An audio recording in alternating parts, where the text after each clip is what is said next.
général Michel Aoun, représenté par son Excellence Monsieur le ministre Alain Hakim, Monsieur le Président de la Chambre des députés, Monsieur Nabil Belli, représenté par son Excellence Monsieur le ministre Robert Hanen, Monsieur le Président du Conseil des ministres, Monsieur Tamam Salam, représenté par son Excellence Madame la Présidente Alice Sortini, Monsieur le Premier ministre désigné Cheikh Saad Khalil, représenté par Dr Daoud Saïd, Monsieur le Président de la République, Cheikh Amin Jumaïeh, et le Général Michel Sleimes, Révérend Père Recteur, Professeur Salim Dakash, représenté par le Révérend Père Michel Schoer, Monseigneur Yves Audi, métropolite de Beyrouth, Son Excellence le Révérend Père, le Monseigneur Gabriel Ekeka, nonce apostolique, Mesdames les Présidentes, Madame Hilawi et Madame Solange Gemaillé, Son Excellence Madame Sophie Charja,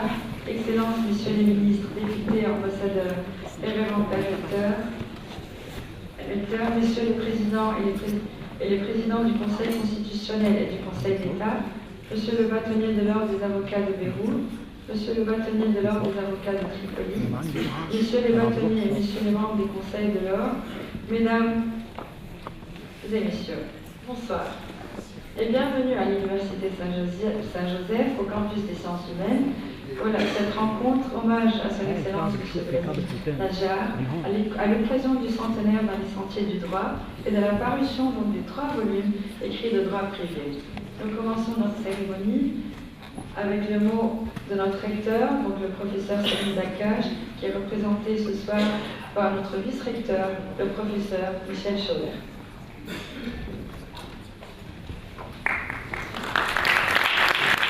Excellences, chers amis de son Excellence, Monsieur le professeur Ibrahim Najjar, chers maîtres, je précise en commençant que les propos que je vais tenir sont ceux de notre recteur, le professeur Salim Dakash. Je ne suis que son modeste interprète. C'est au cœur même de l'Université Saint-Joseph que vous avez voulu célébrer vos 50 ans dans les sentiers du domaine. Sentiers ô combien difficiles et ardus, mais sentiers splendides et éloquents. Victor Hugo n'a-t-il pas dit « L'esprit s'enrichit de ce qu'il reçoit, le cœur de ce qu'il donne ». Cette belle phrase s'applique à merveille à ce moment plein d'émotions qui vous concerne, à ces longues années menées dans l'esprit de service et de dévouement. Intuition magique de Victor Hugo qui parle aujourd'hui à votre esprit libanais qui a tant reçu durant les années de formation à Beyrouth puis à Paris. Dans l'avant-propos de l'un de vos ouvrages nouvellement édités pour l'occasion et qui seront remis à vos amis qui vous entourent ce soir, vous citez vos maîtres à Paris puis à Beyrouth avec cette élégance du mot de la reconnaissance. Votre mémoire fait acte de témoignage en se rappelant Louis Boyer, Ernest Telliac, Philippe Ardant, Paul Roubier, Pierre Ganager, Jean-Louis Souriou et j'en passe. Mais en chaque phrase, vous paraissez celui qui a voulu donner et partager ce qu'il a reçu avec beaucoup de cœur dans ce grand espace qui nous dépasse tous par le passé et vers l'avenir, dans cette université Saint-Joseph de Beyrouth qui vous a porté et qui nous porte pour donner le meilleur de nous-mêmes. C'est de notre intelligence en acte qu'elle s'enrichit et de la manière par laquelle s'exerce cette intelligence qu'elle déploie ses ailes. Mais voilà que nous partageons nous aussi cette richesse dans la mesure où nous avons donné avec le cœur et par le sentiment d'appartenance. Vos 50 ans de don de soi marquent à jamais les annales de la faculté de droit et de toute l'université. Cher ami et ancien de l'Alma Mater, et plus précisément de sa faculté de droit, la richesse de ce moment que nous vivons ce soir n'est que l'expression de ce que votre cœur, fait d'affection, d'engagement, de compétence et d'intelligence, a donné sans compter. N'est-ce pas là le propre et la définition de l'amour qui est notre et votre conviction, après avoir retenu la raison comme voie à parcourir? Cher maître, je ne risque point de parler de la science du droit que vous avez pratiquée, de peur de sortir de la voie droite. Mais les différents témoignages de ce soir, du ministre Tabara, du président Ghanem et de maître Alexandre Najar, et surtout celui du professeur François Terré, qu'ils soient tous remerciés ici, parleront de votre finesse et de votre adresse dans la position des principes, dans l'élaboration des concepts, dans le maniement des syllogismes et dans la justesse des jugements et des conclusions. Aujourd'hui, la sérénité qui se lit sur votre visage nous dit que l'esprit est bien vivant, toujours passionné pour accueillir le nouveau et reconnaissant pour ce qu'il a reçu et reçoit encore comme intuition qui se transforme en méthode et en savoir. Votre sérénité légendaire nous dit bien tout ce que votre cœur a donné généreusement, de telle manière qu'il s'est enrichi de tant d'amitié qui vous entoure ce soir, de reconnaissance qu'on vous manifeste à chaque instant et de soutien dont vous assurent vos nombreux disciples et vos collègues qui vous ont montré le grand respect dû à celui qui les a unis par le meilleur des mots, celui de la confiance et de l'encouragement. Nous savons tous que vous êtes un homme passionné, de cette passion qui marque les générations, les esprits et les cœurs. Pour terminer, je ne peux achever ce mot qui a cherché à exprimer toute la reconnaissance de la faculté de droit et de l'université à l'égard d'un maître, sans évoquer encore deux aspects. Le premier, pour souligner combien ces 50 ans de vie active d'un maître ne peuvent être qu'un exemple pour les générations à venir de ceux qui sont appelés à ne pas être seulement des enseignants, mais aussi des chercheurs, des maîtres et des pédagogues soucieux d'une véritable transmission de leur savoir. Un exemple aussi pour les générations actuelles et futures de nos étudiants, qui n'ont pas besoin de répétiteurs, mais de leaders qui les guident vers le beau, le vrai et le bien. Le père Ducru avait bien raison lorsqu'il vous poussa à prendre en charge les cours que vous aviez commencé à dispenser. Le deuxième aspect que je ne peux oublier d'évoquer est le fait que vous avez été, et vous êtes toujours, porteur de belles et vraies causes. La cause de ce Liban et de sa liberté, pour laquelle vous ne cessez de militer. La cause de l'abolition de la peine de mort, dont vous êtes le porte-parole au niveau local et international. Et la cause de cette communauté chrétienne du Liban, qui doit agir de concert avec les autres communautés pour l'édification de l'État, afin qu'elle demeure vivante et forte. Ce Liban, vous avez toujours clamé qu'il était et sera notre espérance d'hier et surtout d'aujourd'hui, par notre combat pour la justice et l'intégrité. Puisse cette espérance de plus d'État et d'un véritable vivre ensemble se réaliser aujourd'hui et demain, dès le moment où le gouvernail de la République a été confié à son capitaine, à qui nous souhaitons réussite pour que le Liban retrouve sa bonne santé. Cher maître, 50 ans, c'est peu dans la vie d'un entrepreneur. La moisson n'est pas terminée, nous le savons. Il y a encore tant à faire et à dire ad multos annos, et vive l'Université Saint-Joseph, et vive le Liban.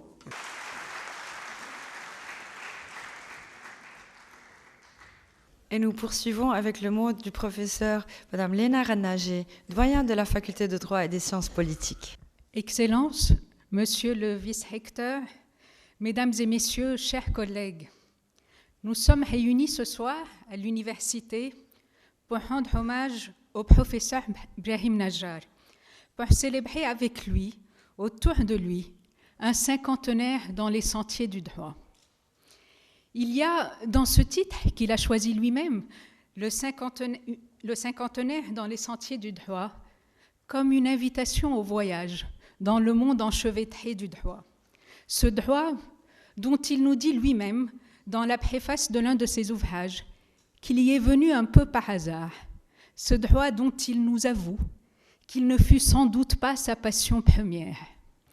Ceux qui le connaissent un peu savent que ses passions véritables sont ailleurs. Passion de l'art et de la peinture, passion de la sculpture, passion aussi pour cette poésie qui se glisse parfois de manière inattendue dans certains de ses écrits. La passion de l'esthétique, en somme, davantage peut-être que celle du droit. L'esthétique et le droit, c'est le titre du bel ouvrage dirigé par François Terré et paru aux archives de philosophie du droit il y a une vingtaine d'années. Il y est question des relations entre l'art et le droit. Il y est question, pour reprendre les mots de Gérard Cornu, du juste et du beau. À son insu peut-être, Brahim Najjar a eu sur le droit un regard d'artiste, un regard distant, lucide, voire sceptique. S'il devait peindre le droit, il l'aurait fait peut-être à la manière de Gustav Klimt lorsqu'il peignait la jurisprudence. Il aurait montré le droit imparfait, à la manière du personnage de la loi qui occupe le dernier plan du tableau. Il aurait montré le droit tourmenté, en quête de justice et de vérité. Ce droit qui apparaît pour lui moins comme un absolu que comme une nécessité, Brahim Najjar l'aura exploré en empruntant des chemins multiples et des sentiers différents. Mais je ne pense pas me tromper en affirmant qu'il eut pour ceux de l'université une affection toute particulière. D'autres évoqueront ailleurs le grand avocat, le ténor du barreau, mais c'est d'abord au professeur de droit de l'Université Saint-Joseph, au soir du dernier cours, après 50 ans d'enseignement, que nous rendons hommage aujourd'hui. Et c'est donc très naturellement vers la faculté de droit qu'il nous faut nous tourner, car d'une certaine manière, c'est ici que pour lui, tout a commencé. Nous sommes en 1959. Ce n'est pas encore le grand professeur Najjar que l'on croise rue Yvelin. C'est un étudiant de première année de droit, dont beaucoup de jeunes grands-mères aujourd'hui, encore sous le charme, se rappellent qu'il était beau, qu'il chantait magnifiquement bien et qu'elle se prenait à rêver. Il va lui falloir pourtant, une fois son diplôme obtenu, laisser là toutes ses admiratrices et partir pour Paris, préparer une thèse de doctorat sous la direction du grand Pierre Reynaud. Il y a là incontestablement un tournant dans sa carrière, car la thèse qui est rédigée en un temps record, 1 an, le propulse très vite dans la cour des grands.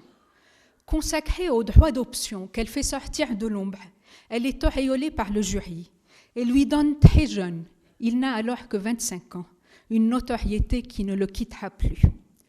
Le retour à la faculté de droit de Beyrouth en 1966, il y a tout juste 50 ans, se fait alors par la très grande porte. Il gravira très vite les différents échelons de la carrière universitaire et sera nommé professeur dès 1969. Commence alors entre lui et la faculté une longue histoire dont on voudrait tenter ici de restituer quelques images. Brahim Najjar à la faculté de droit, c'est d'abord une stature, de la prestance, de l'aisance et du verbe, un grand talent d'orateur, le ténor de la 4e année de droit, le maître du droit des successions, celui que tous les ans, lors de la traditionnelle cérémonie du décujus, les étudiants appellent le président. Le professeur Najjar à la faculté, c'est aussi le respect absolu des exigences de la vie académique. Une ponctualité qui ferait presque douter de sa libanité. Une conscience universitaire, une conscience professionnelle comme on n'en rencontre pas souvent. On ne se souvient pas qu'en 50 ans à la faculté, il n'ait jamais déplacé un seul de ses cours. On se souvient surtout qu'au lendemain de l'accident de la route qui faillit lui coûter la vie, il refusa, au sortir de plusieurs opérations particulièrement lourdes, de retarder le début de ses enseignements, exigeant de faire son cours à la salle des professeurs, sur ses béquilles, sourire aux lèvres, devant un parterre d'étudiants impressionnés. Leçon de droit, leçon de courage, leçon de vie. Cette exigence académique se retrouve encore dans l'impressionnante activité doctrinale qu'il aura déployée tout au long de sa carrière. À l'heure où beaucoup d'enseignants se contentent de dispenser leurs cours pour rejoindre très vite leur cabinet d'avocat, Brahim Najjar n'a jamais conçu l'enseignement comme indissociable de la recherche et de l'écriture. Les 3 ouvrages qui sont livrés ce soir et dont les différents intervenants discuteront tout à l'heure ne sont que la face visible d'une œuvre beaucoup plus importante. S'y ajoutent les 2 volumes désormais classiques des successions et des libéralités, le dictionnaire juridique, toutes les contributions à l'encyclopédie de droit civil, les chroniques à la revue trimestrielle de droit civil, la direction de Proche-Orient, la fondation de la revue libanaise de l'arbitrage arabe et international et bien d'autres travaux qu'il serait difficile d'énumérer ici, mais dont la notoriété n'est plus à faire. L'enseignement, l'œuvre doctrinale, le portrait de l'universitaire ne serait pas complet s'il ne s'y ajoutait ce qui fait peut-être l'originalité même de son parcours, son engagement au service d'une certaine idée du droit libanais. L'itinéraire dans les sentiers du droit est indissociable du cinquantenaire qui lui sert de toile de fond et qui est secoué par les soubresauts de la guerre libanaise, marqué par le déclin du droit libanais et la mise à mort systématique des institutions. Brahim Najjar fait partie de cette génération de juristes libanais qui a continué à défendre le droit, à l'enseigner, à un moment où celui-ci avait presque déserté la scène libanaise. Il l'a fait avec conviction, avec passion, avec le courage qu'on lui connaît, en défendant toujours une certaine conception de l'État et de la souveraineté, une certaine idée du Liban et de la liberté. Il l'a fait surtout en transposant au cœur de ses combats politiques ses préoccupations académiques. Au ministère de la Justice, qu'il occupa de 2008 à 2011, il fera du droit pour la personne, qui constitue le fil rouge de son œuvre scientifique, le cœur même de son action politique. Tout le monde connaît son combat contre la peine de mort qui a été rappelé tout à l'heure par le recteur. Il faut aussi ajouter ses nombreux combats contre la violence faite aux femmes, pour la défense des droits de l'enfant naturel et adultérin, son engagement pour le mariage civil aussi. Dans une société traditionnelle où l'establishment politique n'aime pas bousculer le consensus, où l'illusoire paix sociale sert de paravent à tellement de silence, il aura été le porte-parole des catégories les plus marginalisées, le porte-parole des causes perdues. Pendant un temps au moins, les préoccupations des universitaires, les valeurs de l'université, celles de la société civile ont trouvé écho dans un ministère libanais. Et c'est à cette action-là, à cette profonde unité entre la pensée et l'action que la faculté rend hommage ce soir.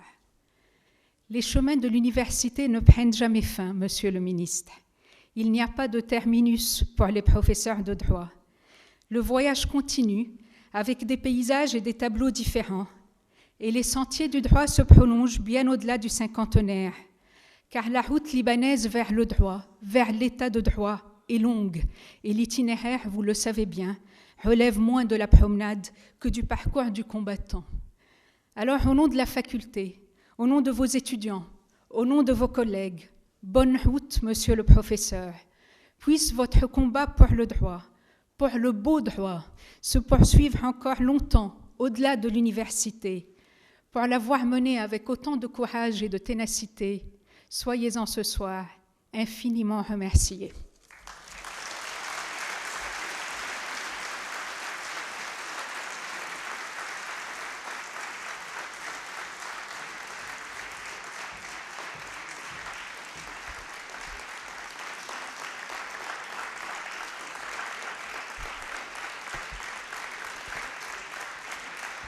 Merci, Madame le doyen.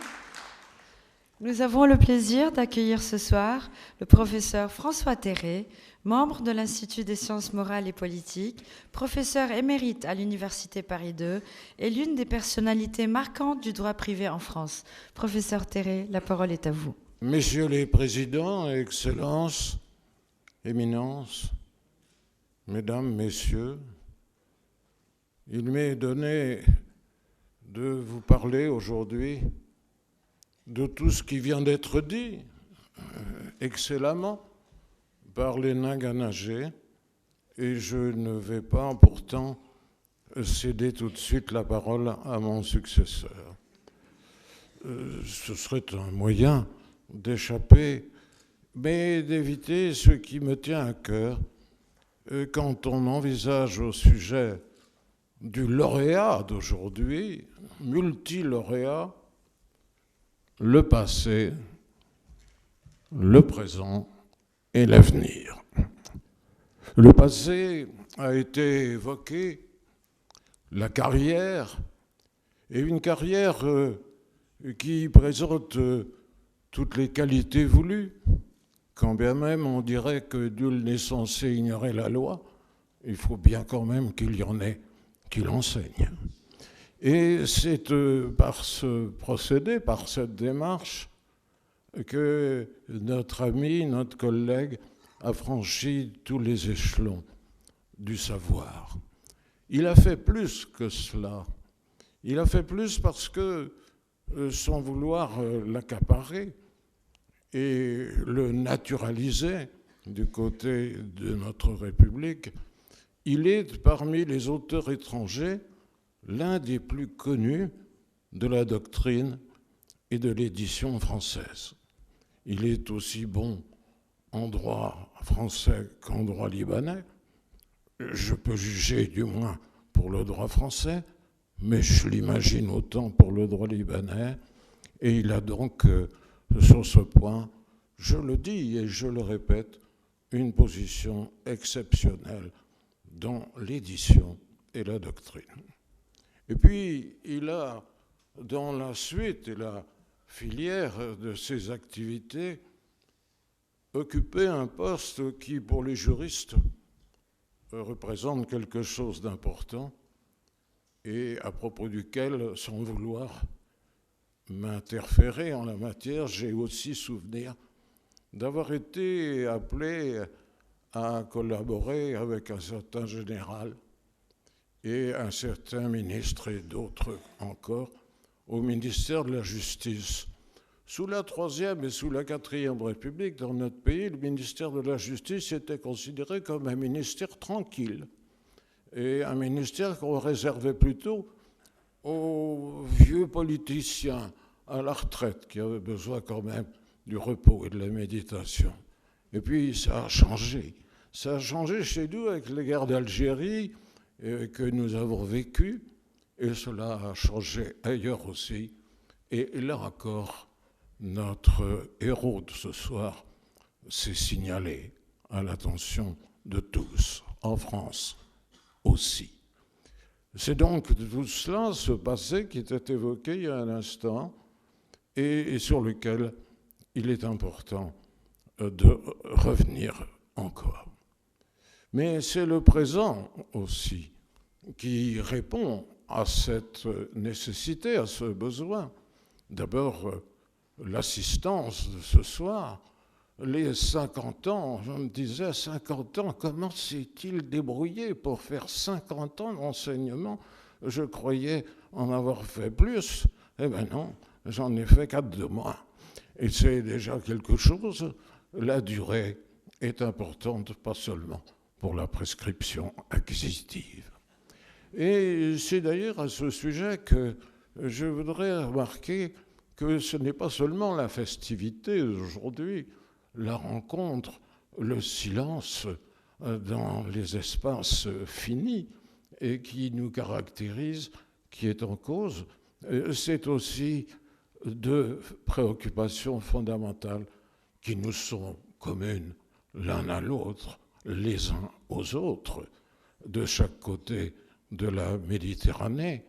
Car il est bien évident que le droit, par les temps qui courent, surtout du fait même de circonstances qui nous ont encore rapprochés les uns des autres, est de nature à encourager et à alimenter cette amitié et cette intimité. Et puis, il y a justement dans cette manière de revenir un peu au passé comme il y a un instant, mais aussi de comprendre le présent et de bien voir ce que peut signifier le droit. Le droit entre justement des mains expertes qui ont dépassé même l'oral, l'écrit, le commentaire et la rédaction des textes, et qui effectivement sont amenés à constater une fois de plus dans l'existence que le droit est à la fois l'effet du culte des morts et de l'échange entre les vivants. Et c'est ce qui me mène à évoquer l'avenir. Mais il était indiqué il y a un instant que ce n'est pas parce qu'on a fait 50 ans de droit qu'on a appris aux étudiants ce qu'on ne savait pas. Parfois, d'ailleurs, la meilleure manière de plaire aux étudiants, c'est de se tromper. Mais il faut déjà avoir une certaine autorité pour se permettre ces situations, parce que sinon, l'esprit ironique pourrait venir, mais se tromper carrément, et puis dire je reviendrai demain pour vous dire la vérité. Et c'est au fond cet avenir qui est en cause et qui nous conduit à diverses remarques. Et c'est sur 3 remarques que je voudrais essayer de clore ce propos qu'il m'est donné de vous présenter et qui m'émeut profondément. La première réflexion à laquelle on peut être porté tient au fait que le droit, et heureusement, est toujours inachevé. Et qu'il est inachevé de sorte qu'on peut bien prendre les 36 retraites qu'on veut, on n'aura jamais fini. Et que même s'il y a des périodes de calme, c'est justement cet inachevé du droit qui est fondamental et qui permet de toujours espérer le droit. Première formule est une symphonie inachevée. La deuxième remarque est conduite peut-être, et j'ai eu l'occasion d'en parler avec le héros de ce jour, tient au fond à savoir ce que constitue véritablement la nature même du droit. Qu'est-ce que c'est que le droit? Et vous remarquerez que quand on demande à un juriste « qu'est-ce que c'est que le droit ?», il est très embarrassé, il n'y a jamais 2 réponses pareilles. Et c'est au fond parce qu'il y a un doute fondamental qui explique le problème du juridique. Le droit est un doute qui décide. Et c'est à partir de là que l'on comprend, quand on relit même les documents du héros d'aujourd'hui, que nous trouvons le point de rencontre de tous les auteurs de notre société. Et puis il y a une troisième réflexion que je vous soumets et qui est un signe de vie répétée, mais recommencée. Allez, il y a encore pas mal de décennies de droit devant vous, cher ami. Et pourquoi ? C'est parce qu'au fond, avis aux amateurs, avis aux étudiants, avis à bien d'autres, c'est que le droit, c'est une respiration. Curieuse formule, curieuse idée, curieuse image. Les images sont dangereuses en droit, mais pourtant c'est bien à cela que nous nous livrons quotidiennement, en inspirant du fait, en expirant du droit. Et c'est à cela que, en définitive, notre rencontre, dont je vous remercie, m'a apporté beaucoup, le bonheur de la justice.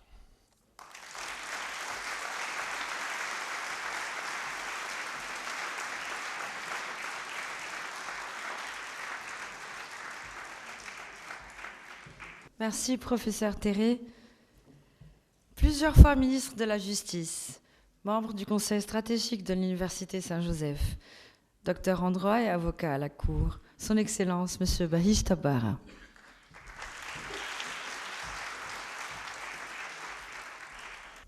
لو أردت أن تختصر البروفيسور إبراهيم نجار المكرم في هذه الأمسية بكلمات معدودة، ماذا كنت تقول؟ تحتار من أين تبدأ؟ هل تتوقف عند الأستاذ الجامعي الذي بدأ مسيرته الغنية منذ 50 سنة وهو لم يتجاوز 25 من العمر، فتدرب على يديه العديد من الطلاب الذين تولوا فيما بعد مراكز مرموقة في الدولة وفي المجتمع؟ أم عند إبراهيم نجار الحقوقي المؤلف المتنوع الاختصاصات المتنقل بيسر وسهولة في دروب القانون من الإرث والهبات والوصايا إلى أصول المحاكمات إلى القانون المدني إلى التحكيم مروراً بالملكية الأدبية والمصارف والأسواق المالية؟ أم تتوقف عند الإنسان فيه الذي تجند لقضايا الحق والعدالة وحمل بحماس وعناد لواء إلغاء عقوبة الإعدام من قوانين الجزاء اللبنانية، ذلك بالرغم من معارضة الكثيرين في لبنان لإلغاء هذه العقوبة التي يختلط فيها الدين بالسياسة والقانون بعادات الثأر العشائرية. ولا أنسى السياسي الذي يبدو وكأنه دخل المعترك السياسي بالصدفة، غريباً عن السياسة كما تمارس مع الأسف في لبنان. عرفت إبراهيم نجار عن قرب في الفترة التي كنت فيها مسؤولاً عن وزارة العدل. كان أول ما فعلته يومئذ أني أعدت إحياء لجنة توحيد وتحديث القوانين التي ضمت نحو 35 حقوقياً وحقوقية يشكلون نخبة من أهل القانون. ولم يكن ممكناً بالطبع أن لا يكون إبراهيم نجار في عداد الذين وافقوا على العمل متطوعين إلى جانب وزير العدل، واضعين بتصرف الدولة خبرتهم وتجربتهم الطويلة في حق القانون. وقد دأبت على الاجتماع بهم بصورة منتظمة، طارحاً عليهم الأفكار والمشاريع، فضلاً عن المشاكل القانونية وما أكثرها التي كانت تعترض عملي، فيجري التداول بشأنها في جو من النقاش العلمي الرفيع المستوى. وقد أمكن بفضل جهودهم تحقيق الكثير من الإنجازات على صعيد التشريع، أكتفي منها بذكر إزالة الشوائب التي كانت تشكل في القوانين اللبنانية تمييزاً غير مقبول بين الرجل والمرأة. ففي أواخر العام 1993 أصبح من الممكن سماع شهادة المرأة في القضايا العقارية من دون تفريق بينها وبين الرجل، بعد أن كانت الشهادة محصورة بالرجال. وفي العام 1994 ألغي شرط موافقة الزوج لكي تستطيع الزوجة ممارسة الأعمال التجارية، وأصبح من حق المرأة المتزوجة ممارسة التجارة والدخول في شركات تجارية دون حاجة لموافقة مسبقة من زوجها. كما أصبح بوسع الموظفة في السلك الدبلوماسي متابعة مهامها في الخارج في حال زواجها من أجنبي، وذلك أسوة بالرجل. ولعل أهم هذه الإنجازات هو انضمام لبنان بعد طول تردد إلى اتفاقية القضاء على جميع أشكال التمييز ضد المرأة. وبات يمكن القول اليوم بأنه لم يعد ثمة نصوص في لبنان تنال من المرأة أو تسيء إليها في المواد المدنية والتجارية.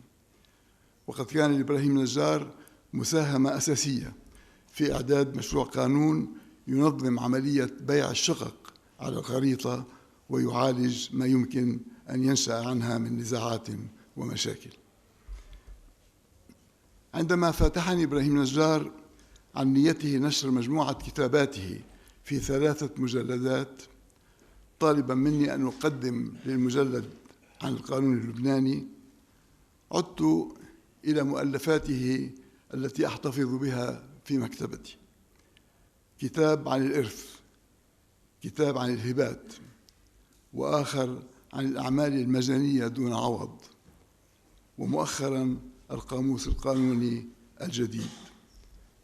وقد استوقفني منها كتيب له هو عبارة عن دراسة قيمة عن الوكالة غير القابلة للعزل، تعبر أصدق تعبير عن منهجيته في العمل. يتساءل المؤلف في هذه الدراسة عما إذا كان يصح اعتبار الوكالة غير القابلة للعزل من نوع الوكالة، فتطلق عليها هذه التسمية وتصنف في باب الوكالات. ذلك أن الوكالة بطبيعتها هي عمل أحادي النشأة يرتبط بإرادة الموكل الذي يعود له أن يرجع عنها متى يشاء، كما أنها تسقط حكما بوفاة الموكل. ويخلص إبراهيم نجار بعد تحليل شيق إلى أن إشكالية الوكالة غير القابلة للعزل هي أنه يصعب على الاجتهاد والعلم معه أن يتقبل أن ترتقي الوكالة من عمل أحادي محض إلى عقد ثنائي ينعقد بمشيئة أحد الفريقين المنفردة. إن عدم قابلية الوكالة للعزل يعود في رأي المؤلف إلى أن هذه الوكالة تخفي دوما عقدا أساسيا بين الفريقين كالبيع مثلا، وتواكب تنفيذه، وأن العقد الأساسي هو الذي يكون غير قابل للعزل أو غير قابل للرجوع عنه، وليس الوكالة بحد ذاتها.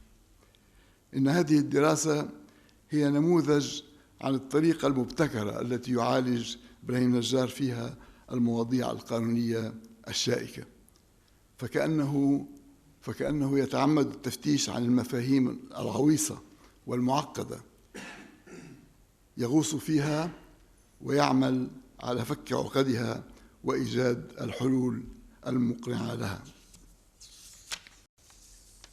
والإبراهيم نجار سوابق في هذا المجال ليس أقلها العنوان الذي اختاره لأطروحته عام 1966، وهو حق الخيار، مساهمة في دراسة الحق الإرادي والعمل المنفرد الطرف، وبالفرنسية le droit d'option, contribution à l'étude du droit potestatif et de l'acte unilatéral.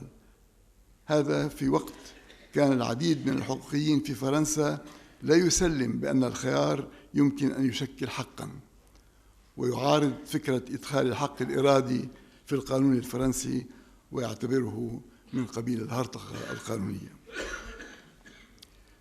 في مقدمة أحد المجلدات الثلاثة التي بين أيدينا يودع إبراهيم نجار بعبارات مؤثرة جامعة القديس يوسف بعد 50 سنة متواصلة من التعليم. يودعها وفي القلب غصة وحنين، حنين إلى الأساتذة الكبار الذين عاصرهم، وإلى الصداقات التي تكونت عبر السنين، إلى الطلاب الذين تدربوا على يديه وتفاعل معهم، حنين إلى جدران المدرجات وسقوفها والمقاعد. ويضيف بأنه آن الأوان اليوم لأن يغادر المكان، وأن الحكمة تقضي بذلك. فإلى صديق إبراهيم نجار أقول: إن ما تشعر به اليوم يشعر به كل واحد منا عندما تطوى صفحة جميلة من صفحات حياته، إلا أن عالم الحقوق الذي دخلته كما تقول عن طريق الصدفة ومن دون شغف أصبح جزءاً لا يتجزأ من شخصيتك. ويقيني أنك بعد تقاعدك عن التعليم سوف تنطلق إلى آفاق جديدة محاطاً برفيقة دربك ماري روز وشريكة حياتك بحلوها ومرها وأولادك ومحبيك، وتبدأ مرحلة جديدة غنية بالعطاء الفكري. يقيني أننا لن ننتظر طويلاً حتى نحتفل كما اليوم بصدور الجزء الرابع لهذه المجموعة القيمة. شكراً. Merci, Monsieur le Ministre. Monsieur le Premier Président Ghalib Ghanem, ancien président du Conseil supérieur de la magistrature, ancien président du Conseil d'État libanais. La parole est à vous. كيف يحدث أن يتابع السهم صعوده طوال 50 سنة بكامل القدرة وكامل الرونق؟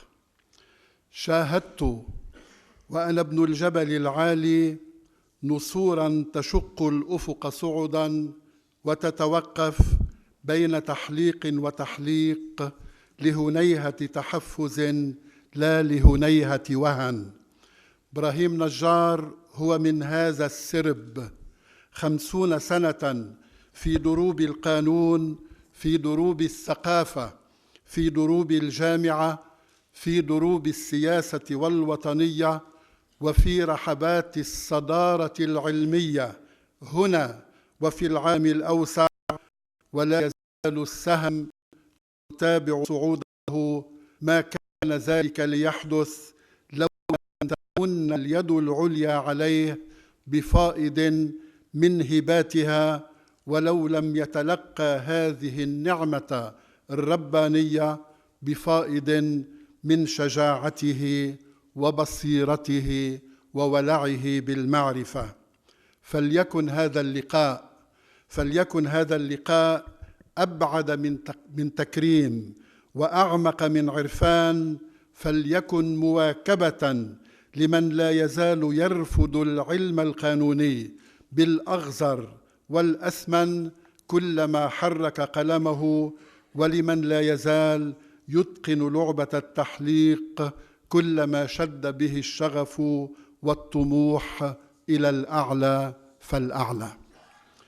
العلم القانوني، الفقه بمصطلح آخر، لا يولد أصلاً ولا يولد أصيلاً إلا لدى من أتيح له الاتصال بفضائل الشجاعة والبصيرة والولع بالمعرفة.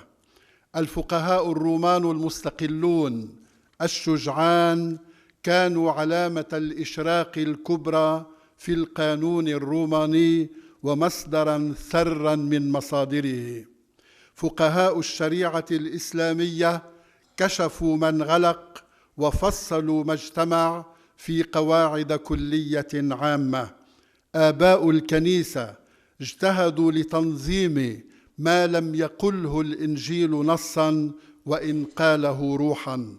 الأسرة الرومانية الجرمانية، أسرة قانون نابليون، جعلت من الفقه حيناً مصدراً مباشراً للقواعد القانونية، وحيناً آخر مصدراً غير مباشر دفع بالمشترع إلى إصدار قواعد جديدة، وأنار القضاة وصوب قراراتهم ورسخها في بعض الحالات.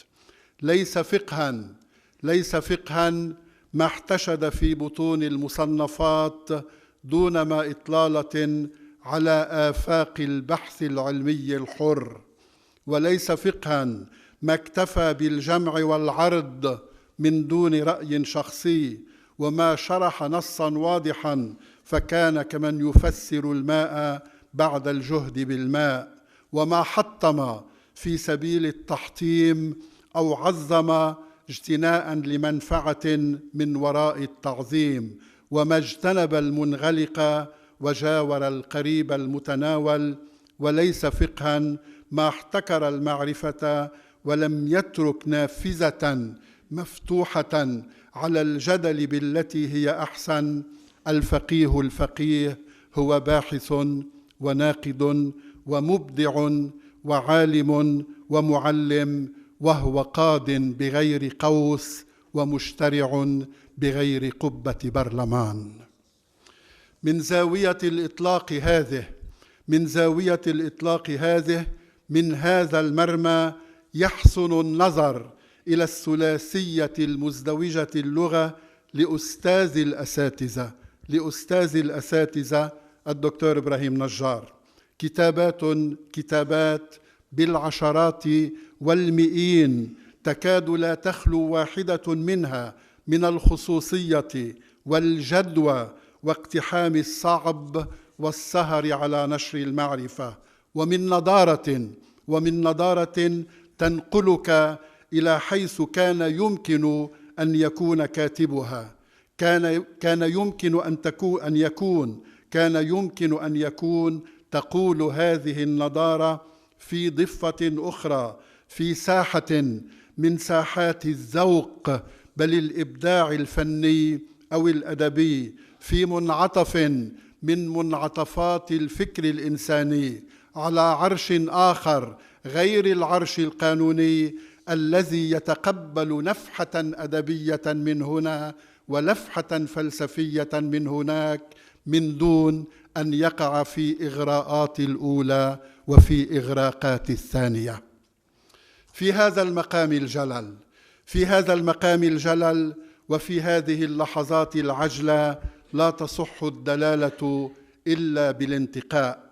من المصنف الموسوم كتابات في القانون اللبناني العربي التضلع الإنساني التطلع، أذكر الكثيرين الذين واكبوا المعارك القانونية التي خاضها صاحبه ببعض من مواقفه المغايرة والرائدة.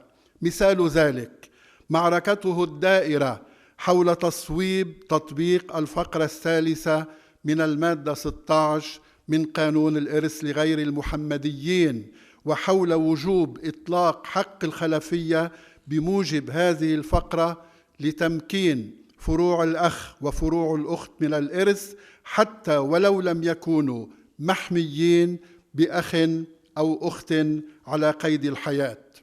ولا أنكر أنني كنت أحد ضحايا هذه المعركة يوم أصدرت قراراً مخالفاً لرأيه الصلب، مستلهماً موقف الهيئة العامة لمحكمة التمييز التي يخالفها الرأي. وما لبثت لاحقاً في سائر القرارات التي أصدرتها يوم كنت قاضياً منفرداً في كسروان أن التحقت بالقيادة الثورية التي تصدرها هو ذاته في الفقه كما تصدرتها في الاجتهاد إحدى غرف محكمة التمييز برئاسة القاضي الشيخ سليم العزار. ومثال ذلك أيضاً الدعوة إلى استثناء الاعتراض على الوصايا من المهل المقصرة التي نص عليها قانون أصول المحاكمات المدنية في معرض التنفيذ، باعتبار أن الوصايا برأيه مشمولة بالاستثناء المنصوص عليه صراحة في المادة 850 من القانون، وهو يخرج حالة السندات القابلة للطعن لسبب انتفاء الحق كليا أو جزئيا من نظام التنفيذ المختصر، ولأن الحق الإرثي يعلو على الأصول الإجرائية، ولأنه كما يقول ينبغي تفسير أحكام القانون الخطيرة بذكاء القارئ غير الآلي وبإدراك يجاوز الفقه الأصم. وسيتضح للمتبصر أن موقف البروفيسور نجار على هذا الصعيد محفوف بالجراءة إذا ما تتبع تطور التشريع منذ قانون تنفيذ الديون الثابتة بكتاب الصادر عام 1954 مروراً بقانون تنفيذ العقود والتعهدات الخطية الصادر عام 1968 وصولاً إلى الباب المتعلق بتنفيذ الأسناد والتعهدات الخطية في قانون أصول المحاكمات المدنية الجديد. ومن ذلك ومن مواقفه المغايرة والرائدة موقفه المتعارض مع الاجتهاد الأكثري في لبنان، واعتباره أن التمييز بين الصورية المطلقة والصورية النسبية يدل فقط على القدرة على الدلالة والتعبير pouvoir d'évocation، لا على وجود نوعين قانونيين متباينين كاتيجوري جوريديك. ولعل بحثه المفصل عن الوكالة غير القابلة للعزل هو أبعد ما يكون عن المسلمات وأفضل ما يمكن أن ينتجه عقل قانوني خلاق في هذا المجال. أيها السيدات والسادة، لسنا الساعة في ندوة علمية، وإن كان محور اجتماعنا عالما ومعلما في القانون، ولا في طقوس أكاديمية على ما لمعاليه من مهابة في هذا الميدان، ولا في معرض تقويم، إذ الأجدى لو كان الأمر كذلك أن يكون هو المقوم والحكم وواضع العلامات. نحن في لقاء تكريمي يتيح، كما أتاح في صدارة هذه الكلمة، لا كشف ما في الأذهان وحسب، بل كشف ما في الصدور كذلك. إبراهيم نجار، عرفتك منذ اليفاعة، عرفتك منذ اليفاعة حامل مشاعل، عرفتك منذ اليفاعة حامل مشاعل وصاحب طرائق في القول والدفاع والاندفاع وكبر النفس واللياقات والسمو والانحياز إلى الحق وأنسنة النصوص الخشبية والارتفاع بالسياسة إلى أعلى درجات الرقي والوطنية الصراح.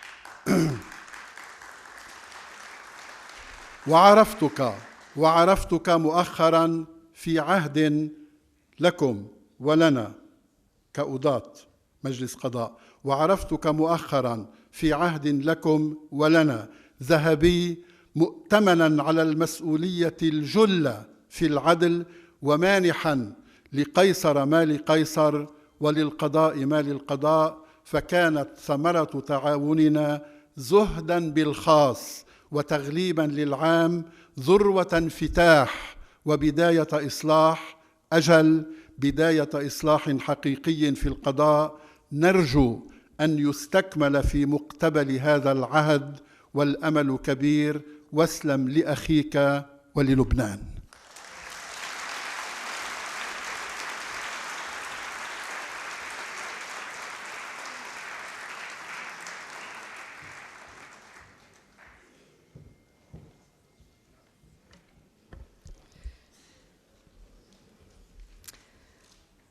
Avocat et chargé de cours à l'École supérieure des affaires, ancien conseiller auprès de plusieurs ministres de la Culture, président de la commission francophone auprès du barreau de Beyrouth, et auteur de plusieurs ouvrages juridiques et littéraires qui lui ont valu plusieurs prix au Liban et à l'étranger, Monsieur Alexandre Najjar.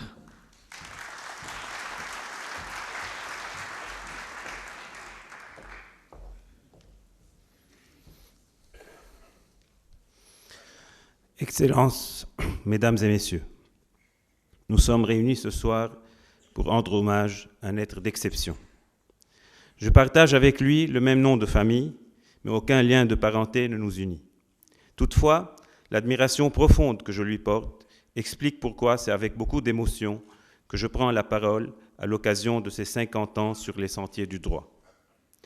50 ans, c'est beaucoup, mais pour nous, c'est très peu, car l'énergie et le dynamisme d'Ibrahim Najjar sont encore intacts, et nous avons encore besoin de sa science et de sa sagesse. En réalité, il n'y a pas un seul Ibrahim Najjar, il y en a au moins 6. L'homme de culture, le professeur d'université, l'auteur, l'avocat, le ministre et le militant. Qu'il me soit permis de les évoquer tour à tour. L'homme de culture a très tôt manifesté son goût pour les arts. Sur les bancs du collège Saint-Joseph à Antoura déjà, il taquinait la muse et empruntait la machine à écrire du préfet des Grands pour taper ses textes. Au Grand Lycée français de Beyrouth, un professeur de philosophie, Michel Ribon, l'initia aux œuvres d'auteurs considérés comme maudits à l'époque, à savoir Jean-Paul Sartre et Franz Kafka, et lui permit d'affiner sa réflexion. Sur les bancs de la faculté de droit, tout en travaillant pour payer ses études, il étancha sa soif de culture, en lisant des dizaines d'ouvrages et en discutant à bâtons rompus à l'occasion de cercles littéraires improvisés avec les plus cultivés de ses camarades en droit ou en économie, comme Marwan Ahmadi, Fouad Saad, Antoine Khair, Salah Matar ou Brahim Fadlallah, pour ne citer qu'eux. Ayant décidé de poursuivre ses études doctorales en France, il rencontra à Paris, grâce à Jacques Nanté, des écrivains de renom comme Eugène Ionesco et Louis Aragon, et invita des intellectuels comme Pierre Rondeau, Jean Lacouture, le père Joachim Mbarak ou Salah Stétier à participer à une table ronde autour du patrimoine national au foyer franco-libanais de la rue d'Ulm où il résidait. Il publia également dans le journal à plusieurs voix de la revue Esprit quelques articles sur le Proche-Orient et assista au Collège de France à des conférences données par des personnages aussi illustres que Paul Ricoeur. Mon séjour parisien, admettra-t-il, m'a influencé à tous égards, sur les plans culturels, artistiques, philosophiques, juridiques, humains, linguistiques. Quelle dose massive de culture et de découverte. Fort de ce bagage, Brahim Najjar rentrera à Beyrouth, où il deviendra enseignant et ne cessera plus jamais de s'intéresser à l'art sous toutes ses formes, d'écrire et de publier articles et ouvrages dans un français impeccable et dans un style où se mêlent subtilité, rigueur et même poésie. Qu'on relise pour s'en convaincre son discours sur les mots de la Méditerranée, prononcé lors de l'ouverture du 17e Salon du livre francophone de Beyrouth. D'emblée, il y pose cette question cruciale. Qu'est-ce que la justice en l'absence de culture? Puis il affirme ce qui suit. La Méditerranée est notre langage. Elle est faite de mots bleu ciel, de vert azur, de rose couchant, de mots tus, de dits, de non-dits, surtout de non-dits. Nous utilisons des mots et des langages différents pour marquer nos identités et nos différences, mais notre champ de blé est unique, la Méditerranée. Qu'on se replonge aussi dans son article juridique L'Éventuel, brillamment écrit de bout en bout, émaillé de phrases percutantes et d'idées édifiantes à la lisière de la philosophie. J'y ai relevé par exemple ce passage particulièrement révélateur. De même que la nature a peur du vide, le droit cherche à prévoir, contrôler, éliminer les risques de l'éventuel. Non pas que l'éventuel puisse être éliminé, loin s'en faut, mais le risque qu'il développe est comme l'antichambre de l'inconnu, du dangereux. Dès que l'inconnu est envisageable, on cherche à l'enserrer dans la prévision. Pour le droit, il n'y a pas de hasard. Il ne devrait pas y en avoir. Le hasard n'est pas une nécessité, pour paraphraser un titre français d'un prix Nobel. Pourtant, que serions-nous sans le hasard? Si elle était la chronique d'une mort annoncée, la vie serait absurde, insupportable. Au mieux, elle se transformerait en supplique. Il y a, on le voit, il y a un style Brahim Najjar comme il y a un style Jean Carbonnier, reconnaissable entre tous, où les propositions interrogatives abondent pour inviter le lecteur à la réflexion, où les formules heureuses sont légion, où la ponctuation est au service de la clarté de propos, et où les titres et sous-titres, parfois teintés d'humour, sont toujours bien trouvés, comme par exemple le titre de ce commentaire d'arrêt, « Le mari, la veuve dormante et le mandataire de gestion de portefeuille », qui me rappelle le titre bizarre d'une nouvelle de Dostoïevski, « La femme d'un autre et le mari sous le lit ». J'aimerais ajouter, pour clore cette présentation de la première facette de notre cher professeur, qu'il a toujours été un ardent défenseur de la francophonie et qu'il a, à ce titre, bien mérité les insignes d'officier de la Légion d'honneur qu'il a reçus en 2013 des mains de l'ancien ambassadeur de France au Liban, Patrice Paoli, qui lui a déclaré à cette occasion « Aux plus hautes fonctions de l'État, comme dans vos activités d'enseignement, vous n'oubliez jamais votre attachement à la francophonie. La langue française est l'avocate des valeurs que vous défendez. Facteur d'ouverture et de mobilité, vous la considérez comme une force, comme un atout pour le Liban et la qualité de ses institutions. » Les activités d'enseignement évoquées par l'ambassadeur de France sont le deuxième grand amour d'Ibrahim Najjar. Très tôt, dès l'âge de 24 ans, il fut moniteur puis assistant à la faculté de droit de Paris, avant de devenir, à son retour au Liban, après l'obtention de son doctorat, Chargé d'enseignement, puis professeur titulaire à la faculté de droit de l'Université Saint-Joseph, dont il fut pendant 50 ans l'un des piliers. L'ayant eu comme professeur de droit des successions en 4e année, comme nombre de personnes présentes dans la salle ce soir, je puis témoigner qu'il fut un enseignant passionnant, à la grande finesse intellectuelle, capable de captiver son auditoire pendant 2 heures et d'inculquer facilement à ses étudiants les notions les plus complexes, grâce à une méthode magique dont il détient le secret, dans un français toujours soutenu. Je n'oublie pas, par exemple, son fameux « tant et si bien », et en jouant sur les tonalités de sa voix pour insister au moment opportun sur une idée plus essentielle qu'une autre. Son départ à la retraite laissera un grand vide, difficile à combler, mais son statut de professeur émérite à la faculté lui permettra sans doute de veiller, de près ou de loin, sur les générations futures de juristes. Ce statut de professeur ne saurait être dissocié de son statut d'auteur. Si, comme l'affirme si bien le professeur François Terré, le droit est la grammaire de la société, encore faut-il avoir de bons grammairiens pour formuler ce droit. Dans ce contexte, Brahim Najjar apparaît comme l'une des figures majeures de la doctrine libanaise et le barreau de Beyrouth lui a rendu un juste hommage lors du dernier salon du livre francophone de Beyrouth, en l'incluant parmi les grands noms de la doctrine libanaise en français, aux côtés d'Émile Tian, Pierre Ranagé, Edmond Rabat, Pierre Safa, Charles Fabia et Faiz Hashehin. Ce qui est surtout frappant quand on évoque cette facette de Maître Najjar, c'est la variété des sujets qu'il a abordés dans ses chroniques en arabe et en français, réunis dans les 3 livres qui viennent de paraître et qui viennent s'ajouter à une liste déjà longue de publications où les 2 ouvrages, Les libéralités et les successions, devenus des classiques cités dans d'innombrables jugements et arrêts, occupent une place de choix.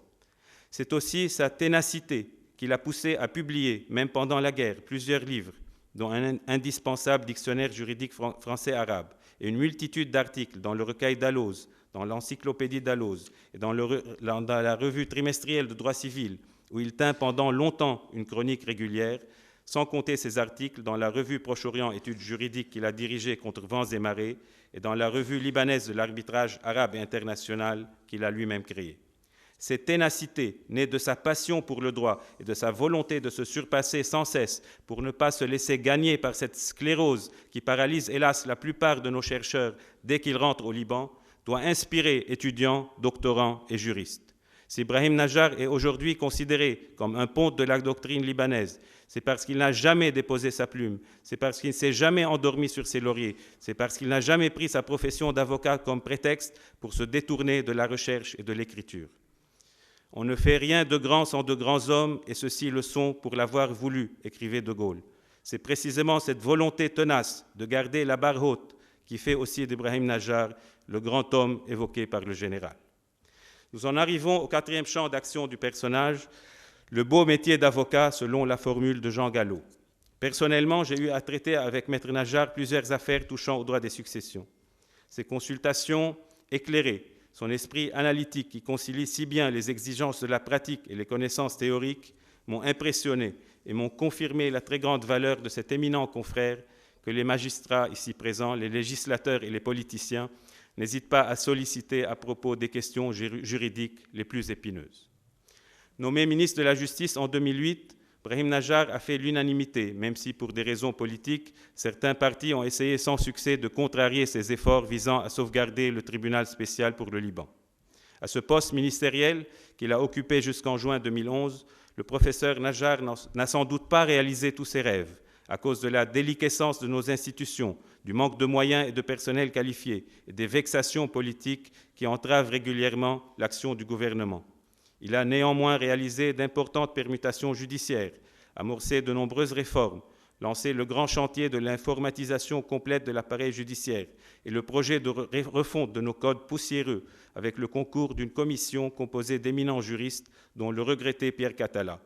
Initier le transfert de l'administration pénitentiaire du ministère de l'Intérieur vers le ministère de la Justice et renforcer les liens de coopération judiciaire avec plusieurs pays amis et avec l'Union européenne.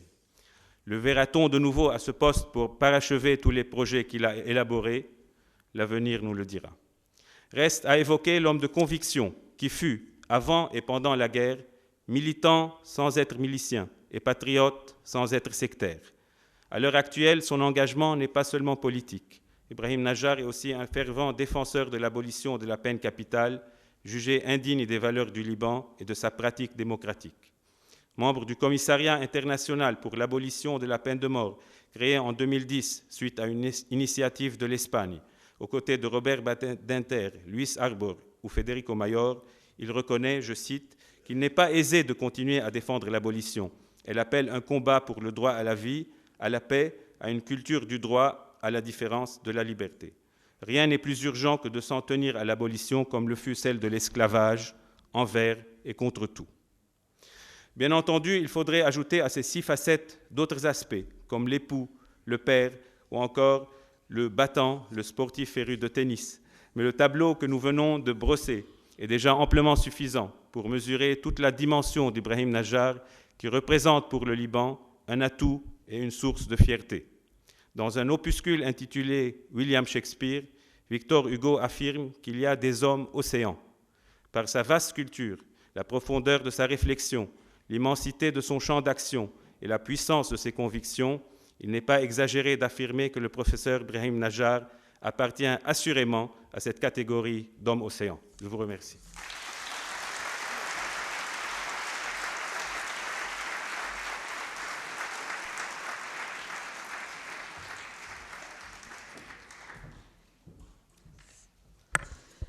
Et nous terminons cette soirée avec son Excellence, M. Ibrahim Najjar.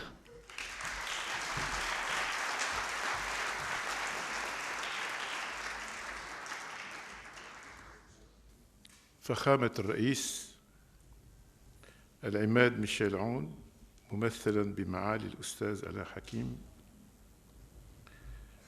فخامة الرئيس الشيخ أمين جميل، فخامة الرئيس ميشيل سليمان، أصحاب الدولة، أصحاب السيادة، أصحاب السعادة، أيها الزملاء، أيها الأصدقاء، أيها السادة الكرام.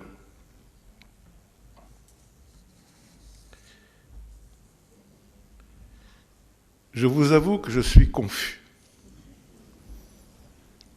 Je ne savais pas que cet événement allait tourner à de tels éloges, à de telles roses sans épines, finalement. Je n'ai qu'un mot à la bouche. Je n'ai qu'un mot dans mon cœur. Merci.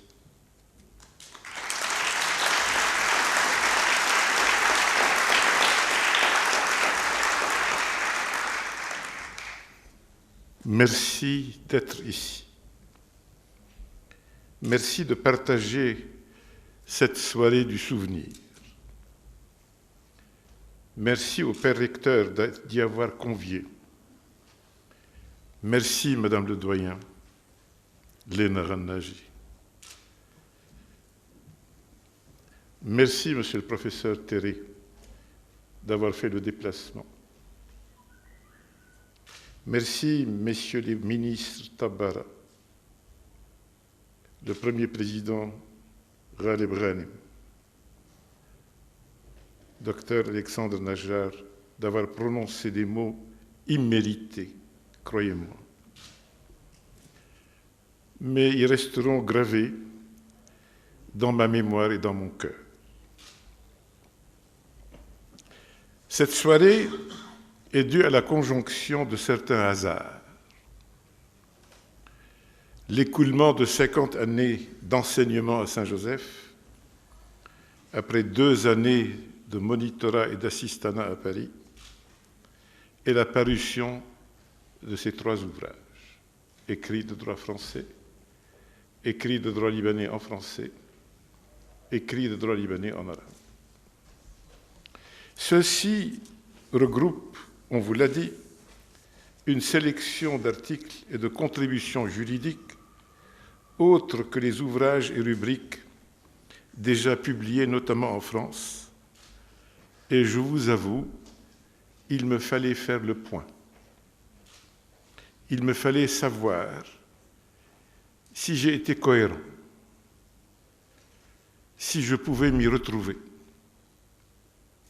malgré la dissémination de toutes ces écritures au gré de l'actualité juridique.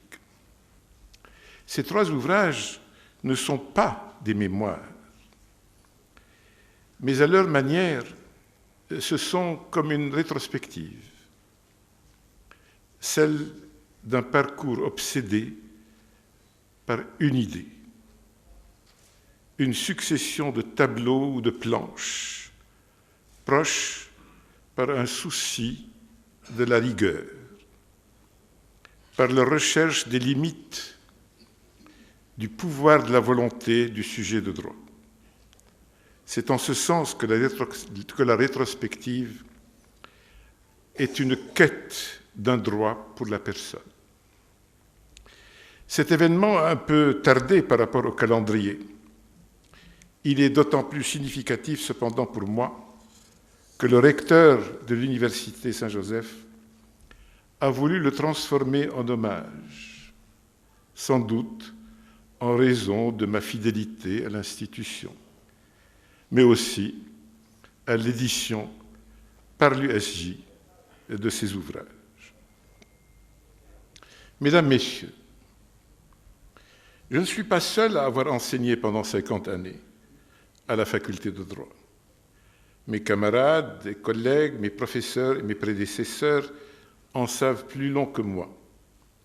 Nous avons en commun quelques souvenirs. En 1959, la faculté de la rue Huvelin se composait seulement de 2 niveaux. L'école d'ingénieurs occupait le rez-de-chaussée.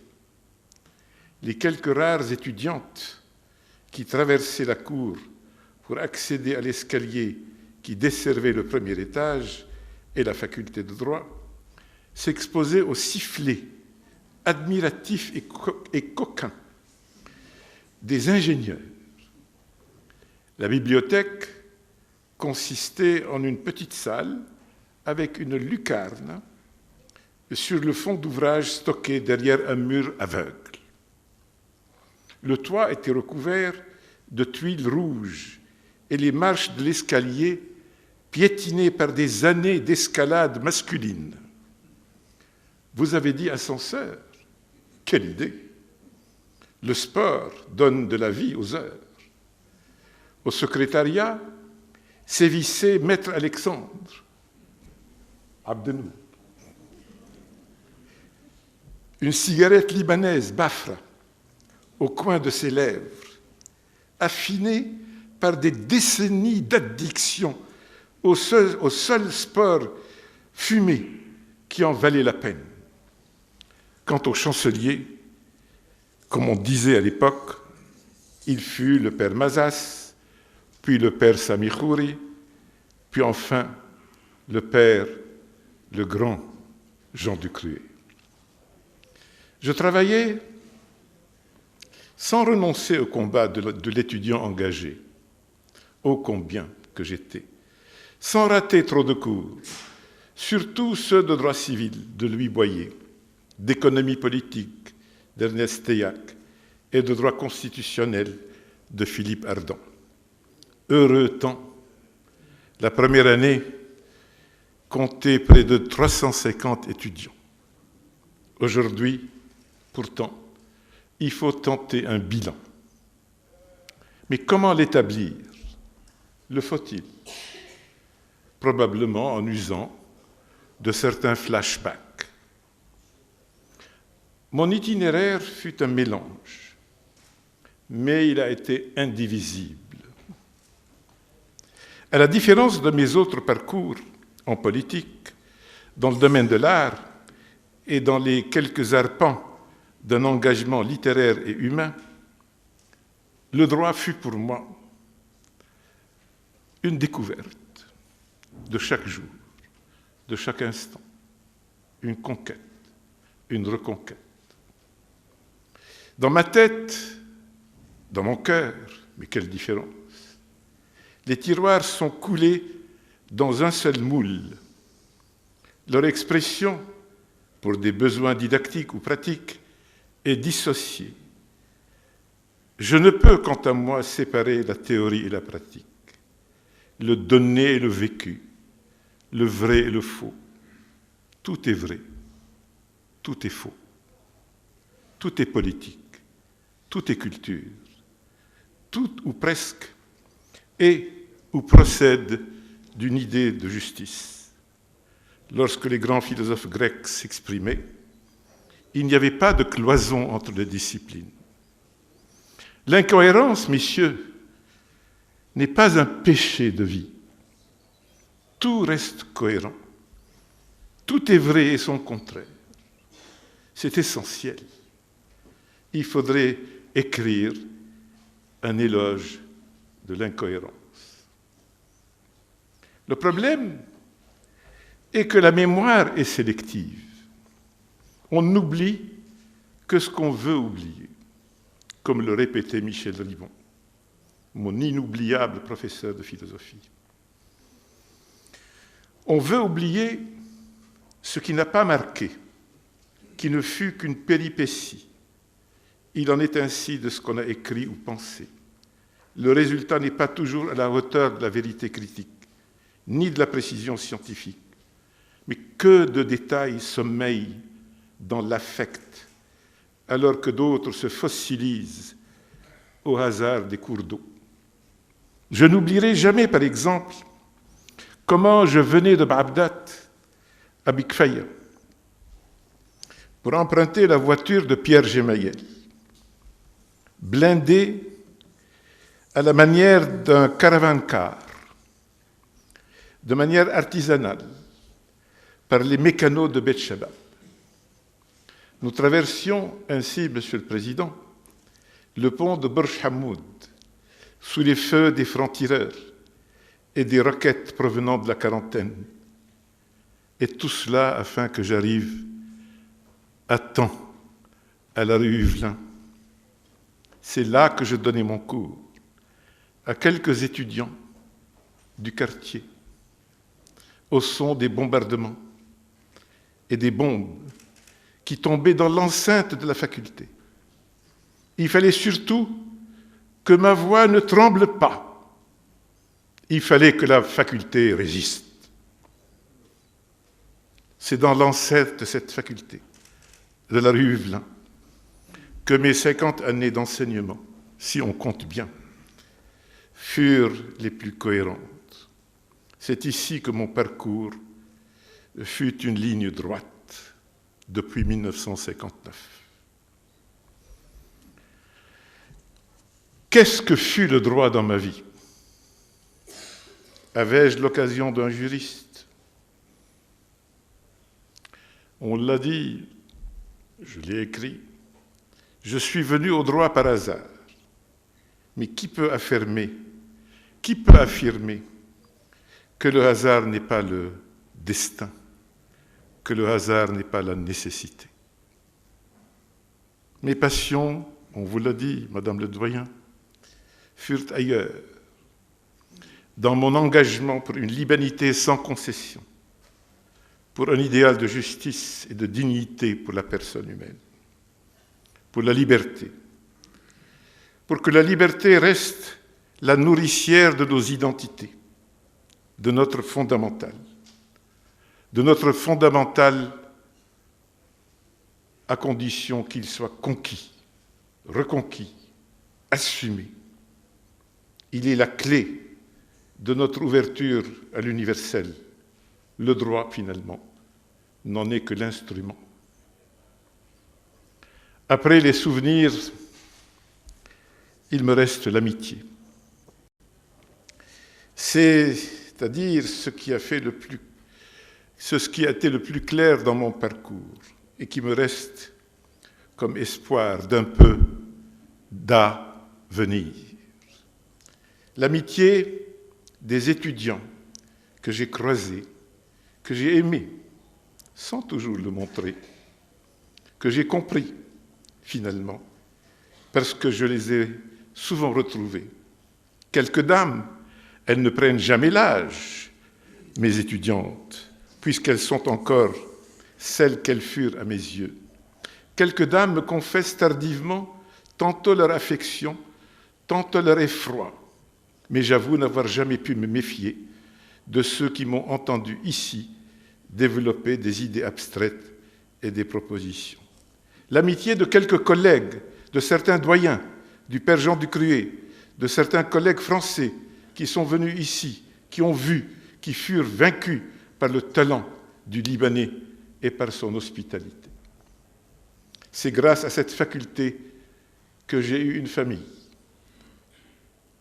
à la fidélité que je suis resté moi-même, à l'immense savoir-vivre, à l'élégance et la discrétion de la compagnie de Jésus, que j'ai pu garder mon indépendance de pensée et ma rigueur.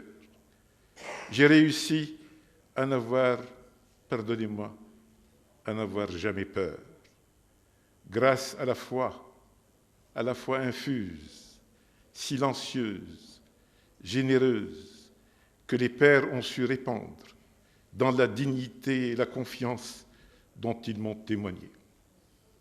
Mais par-dessus tout, ces murs m'ont accompagné dans ce qui fut une part de respectabilité et d'audience. J'ai essayé de rendre cela à l'usure. Parfois, cela n'a pas été vraiment compris.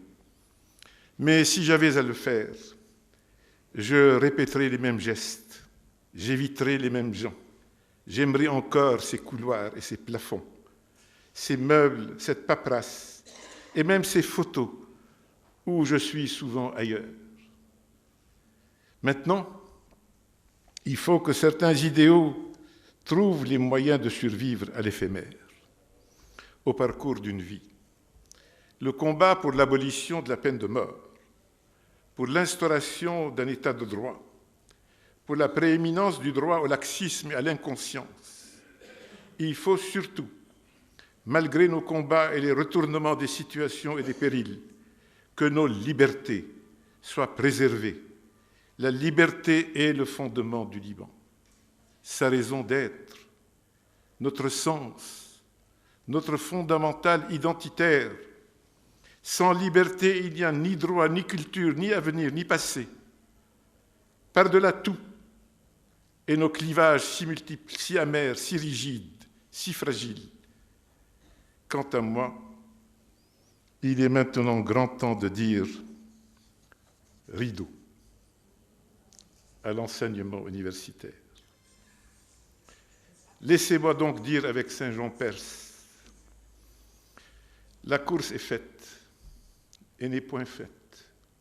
La chose est dite et n'est point dite. Ou alors, laissez-moi paraphraser Guillaume Apollinaire. Vienne la nuit, sonne l'heure. Les jours s'en vont, mais je demeure. Mesdames, Messieurs, je rêve encore d'enfance. Je crois chaque fois. Je recommence. Je joue à n'oublier jamais l'amitié. Ah, si seulement on pouvait encore recommencer. Bonne soirée, madame. Bonne soirée, monsieur. Merci. Merci.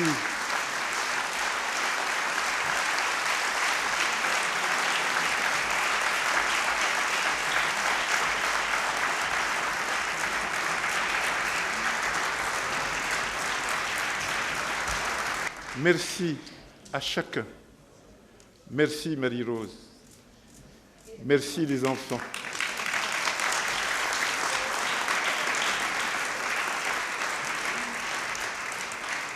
Vive l'amitié. Merci encore les amis. À bientôt.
Thank you.